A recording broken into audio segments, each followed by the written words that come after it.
Alors salut, moi je m'appelle Thomas. Je suis passionné de voyage, de moto et d'aventure. Mais je suis aussi atteint par la mucoviscidose et je suis greffé des 2 poumons depuis bientôt 15 ans. Si je me suis lancé dans l'aventure de partir au Cap Nord en solitaire, c'est pour 2 raisons. Le dépassement de soi, mais aussi pour promouvoir la maladie au travers de l'association Vaincre la mucoviscidose. Alors fais comme chez toi, installe-toi et c'est parti, je t'emmène pour 13 000 km d'aventure. Alors ce qu'il faut savoir, c'est qu'avant de partir au Cap Nord, je me suis lancé le défi de refaire intégralement la Super Ténéré 750. Je n'avais aucune notion mécanique, ça n'a pas été facile, mais je voulais adresser un merci sincère à toutes les personnes qui m'ont aidé de près ou de loin pour redonner vie à cette magnifique machine. Bon allez, cette fois on est parti pour de bon. Je prends la route direction Paris avec un petit stop chez Yamaha Motor France. Et ensuite, je me dirigerai vers Amsterdam pour la visite d'un endroit très particulier avec une certaine personne au sein de Yamaha Motor Europe. C'est parti!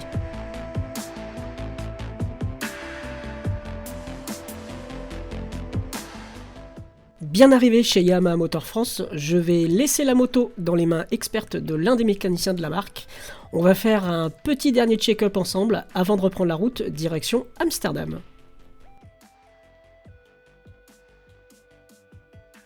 Au détour d'un couloir, je tombe sur 3 machines, et pas n'importe lesquelles. Ce sont ni plus ni moins que les 3 Ténéré qui ont fait le Paris-Dakar dans les années 80. À l'époque, Yamaha a fait le pari de gagner l'épreuve en leur greffant des moteurs de sportive, des moteurs 4 cylindres. L'histoire en décidera autrement, mais je peux vous dire que c'est assez incroyable pour moi de me retrouver devant ces 3 machines légendaires qui ont écrit l'histoire Yamaha et qui ont fait partie pleinement de l'aventure du Paris-Dakar. Il est temps pour moi de remonter à moto, de reprendre la route et de me diriger vers Amsterdam, prochaine étape du voyage, où une belle surprise m'attend.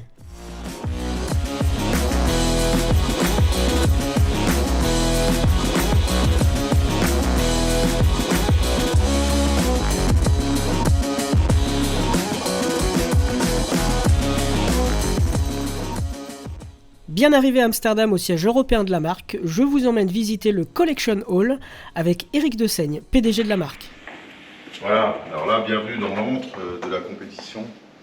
En tout cas, une partie des motos qu'on a su préserver et protéger, avec à la fois du Grand Prix, du Superbike, du motocross, du Dakar, avec une grande partie des motos les plus emblématiques, en tout cas, de notre histoire sportive sur les 40-50 dernières années. Alors, bon, je vois que tu vas sur le 13, ce qui est normal. Donc évidemment, la moto de Peter de 1991, donc victorieuse du Dakar. C'est la première fois qu'on remporte le Dakar avec un bicylindre, puisqu'en fait, jusqu'à présent, on l'avait remporté avec la génération XT500. Oui, et puis, après une dernière tentative qui était en 1988 avec un proto-usine mono 750, 90 se passe sur une version intermédiaire et en 91 on se retrouve avec cette machine qui était une moto d'usine. Ça veut dire qu'à l'époque le Japon nous aidait quand même. Il y avait un petit atelier dédié au rallye raid à l'usine qui était un peu planqué, mais il y avait quand même 5 ingénieurs qui travaillaient avec nous et qui nous a permis de développer cette moto là qui va évoluer, qui va rester usine jusqu'en 1995 et puis en 95 nos concurrents s'agacent de nos victoires trop faciles et le règlement nous impose de faire au moins 15 motos de chaque moto pour pouvoir participer au Dakar.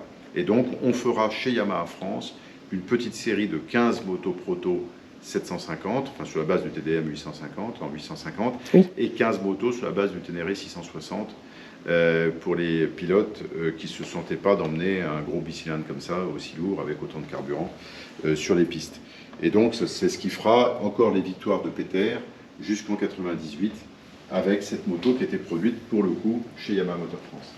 Donc là, tu as des motos du Dakar, donc la moto de Stéphane, la fusée, donc la fusée qui a existé en 750 puis en 900. C'était l'époque où on n'avait pas de bicylindre à opposer à nos concurrents. Et donc, Jean-Claude fait le pari de mettre le moteur de la FZ 750 puis gonflé à 900 cm3. C'était un pari. Il n'a pas été totalement réussi. Et surtout, l'enjeu était que sur l'étape du Ténéré, qui à l'époque était une étape où on pouvait vraiment rouler vite, Jean-Claude avait fait tous ses calculs en se disant qu'il fallait qu'il fasse du 200 de moyenne. Mais c'était pas si simple. Et donc, en fait, on aurait dû reprendre 1 heure ou 2 heures d'avance sur l'étape du Ténéré. Ça n'a pas été le cas. Et donc, on a dû se bagarrer. C'était honorable. Hein. Serge Bacou, comme Jean-Claude, ont fait des résultats dans le top 10, 7e, 8e. Mais c'était une moto quand même très compliquée à emmener. Incroyable moment pour moi et même l'un des plus beaux de cette aventure que de visiter cet endroit magique qui regroupe tous les trésors de la marque avec comme guide Éric Dessaigne. C'est incroyable de se retrouver devant ces machines historiques de la marque. On a continué comme ça pendant à peu près 1 heure à visiter l'endroit et là je vais vous montrer la deuxième partie de la collection. Donc là on est quand même dans ce que nous on appelle le conservatoire qui est en fait la trace des motos de série que Yamaha Europe a commercialisé dans son histoire. C'est pour ça qu'on ne débarque pas en 1955 comme au Japon, mais en 1964-65, qui sont les premières motos. Tu vois, on a même ici 1962 avec l'YDS2, qui étaient au départ toutes importées. Alors ici, on est dans le conservatoire de la marque qui regroupe l'ensemble des modèles importés en France et vendus en France depuis les années 60. Alors c'est vraiment incroyable de se dire qu'en fait, dans cette même pièce, tous les modèles emblématiques de la marque sont présents. XT500, DTMX, XT600, Super Ténéré, les premiers modèles de Genesis, la R1, elles sont vraiment toutes présentes. Alors merci Eric de m'avoir fait visiter cet endroit incroyable. Il est désormais temps de reprendre la route et de tirer direction l'Allemagne.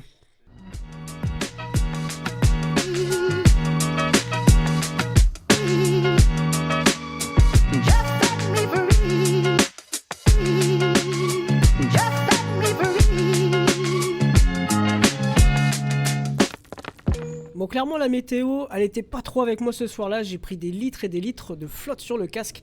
Et très franchement, c'est rien comparé à ce que tu vas voir à la fin de la vidéo. Bien arrivé à Motorrad Venture, voilà, le magasin de Louis. Alors avec Louis, on s'est fait un gros kiff. C'est qu'on a dormi dans le magasin. Louis, c'est qui? C'est le gars qui prend son café là, tranquille. Alors forcément, on a parlé moto, on a parlé aventure, on a refait le monde. Toujours autour d'un petit café. Tu connais, petite dédicace à une certaine personne. Et enfin, Louis, il a eu une idée. Me faire essayer du calibre 12 en tir sportif. Alors très sincèrement, quand t'es gringalé comme moi, c'est difficile de tenir le recul de l'arme. Il n'y a qu'à voir sur la vidéo, regarde. Je pars littéralement en arrière. Mon épaule s'en souvient encore. Alors Louis, un grand merci à toi pour ce moment, pour ce partage et pour les 2 jours passés en ta compagnie. Voilà. Merci Louis. Il est désormais temps pour moi de quitter l'Allemagne pour rejoindre la Suède.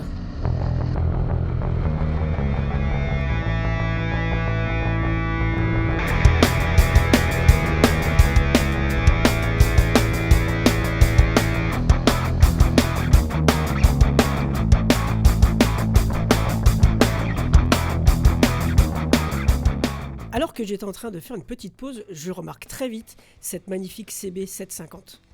L'heureux propriétaire, c'est lui. Il s'appelle Gérard. Enfin, Gerhard. On est en Allemagne. Alors Gerhard, il va m'expliquer un petit peu son histoire.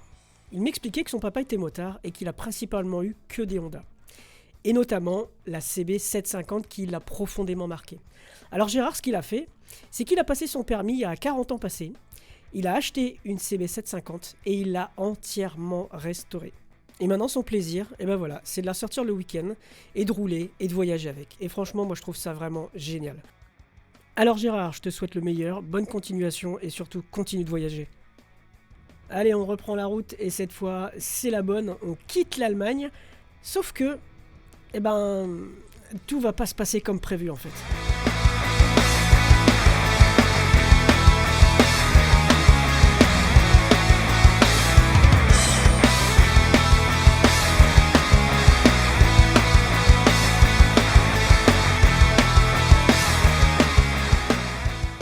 Tu le vois le nuage menaçant là à droite? Bah, moi je peux te dire que je l'ai vu d'un peu trop près même. Alors ce que je te propose, c'est de te la refaire. Regarde bien.